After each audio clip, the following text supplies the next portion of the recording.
Welcome to the Salmon Runs YouTube. Enjoy the video. You start inside the game. Press ESC to open settings because this fix is done from the running client. Once there, go straight to movement and locate auto jump. You will uncheck that box. Do this now to stop automatic jumps without changing keybinds or installing tools. Make sure to save or exit the menu, then immediately run forward and tap space to confirm normal jump behavior. You should only jump when you press space, not automatically.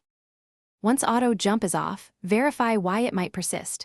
Confirm you're on the same platform where you change settings, because mobile and console can behave differently. Check hardware. Make sure space, controller buttons, or touch zones aren't physically stuck or mapped to macros. If the toggle reverted or the behavior continues, close Roblox fully and restart the client. Settings often apply only after a fresh launch. Then load the same game and retest movement to ensure the toggle took effect.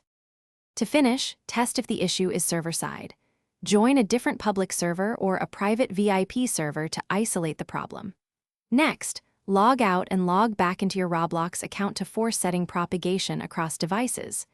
If auto jump still happens, clear cached game data or reinstall the Roblox client as one key troubleshooting tip. This removes corrupted local settings. If none of that works, try a different device. Thanks for watching. Consider subscribing if we helped you.